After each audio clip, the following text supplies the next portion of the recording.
Hello, everyone, and welcome back to Wednesday here on the Pagan Perspective. I'm your host, Eric, and this week we are talking about why terrible things happen.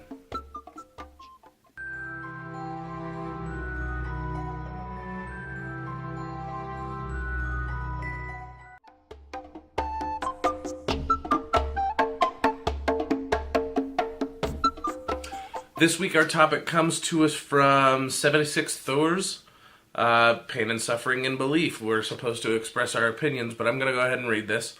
Oftentimes when I discuss religion with many people, I find that the reason that some people do not have any religious beliefs is because they feel that if there was a god, or goddess for that matter, then they would not allow such pain and hardship in this world. It is my understanding that much pain and suffering happen to increase spiritual growth. However, when I think about it, I realize that this could be brought to light a little bit more. Come to think of it, why do some people have it easier than others? Although everyone has problems in life, there is no denying that some people just have to deal with more than others. Some people work so hard and don't accomplish what they intend or want, and then there are some people who seem to be successful at life with little effort. I'm usually a good rationalizer, if that's a word, but I'm interested to hear your opinion on these things. So let's just go over a couple of things. There are lots and lots and lots of different ideas as to why something bad can happen to a good person. If you go with the way that I grew up, which was LDS, I'm not anymore, for those of you who this is your first video. That could happen, totally. Anyway, one of the things that growing up I was told, that I was taught as a little Mormon boy, was that bad things happen to good people because bad people exist. And because we are given our free will, we can use that for good or for ill, and sometimes people decide that they want to do bad things, and that's why those of us who decide we want to do good things have to suffer for it sometimes. The other idea that I've come to on my own is that the universe is made up of all sorts of random chaotic crap, and bad things happen to everyone. Not just good people, bad things happen to bad people too. It's just everybody has to deal with it. Terrible things have to happen because good things also have to happen. That's just the way it goes. If you go into the traditional Norse belief, bad things happen to good people because Odin is not excited or interested in good people. He is interested in people who are doing his work. People who are trying to please him. Many of the other individual gods with many different polytheistic pantheons are really pissed off when you do something good for someone who's not them. So that is another explanation as to why terrible things happen to seemingly, understandably good people.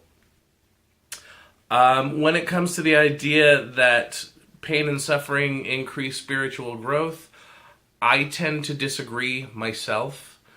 I do believe that it's an opportunity for personal growth, and if you want to turn that to a spiritual bent, feel free, more power to you, whatever you want to go with there. But I think that when terrible things happen, you have the opportunity to react to that happening in whatever way you feel appropriate, whether that is to shrug it off or to learn from that experience that you have just had. Even though it was a negative experience, that doesn't mean you can't learn from it. It means you can learn to protect yourself better in the future if that's something that you can protect against.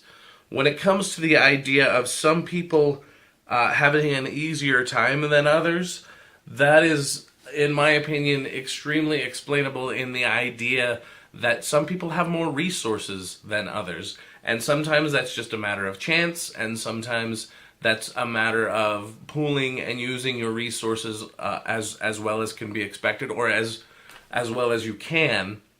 If you are born into means, you then have those means to get yourself out of trouble later, and to make it so the terrible things that happen to you don't have to affect you as much as those of us without those means.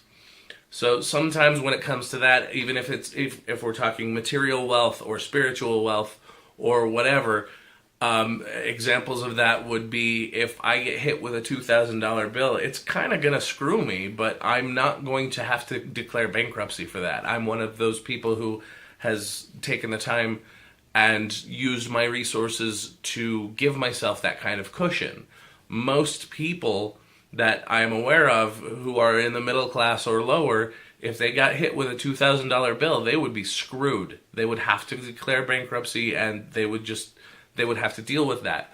But I have taken the time and have been born into the particular niche of society where I had the opportunity to save that money, and I've been continuing to strive to leave myself that kind of buffer. When you're talking about spirituality, it comes slightly different, but the idea is the same. If you have a knowledge and a faith that is unshakable, someone else's, debunking of a fact that you thought was a fact and is now just a simple faith or belief can continue to be a faith or a belief that, although somebody else thinks they have proof against your belief, it's your belief, and you don't have to believe them. You can believe in what you believe in, and that buffer there, knowing that you have that faith and you hold that belief dear, just because some Johnny on the spot comes along with a tidbit of information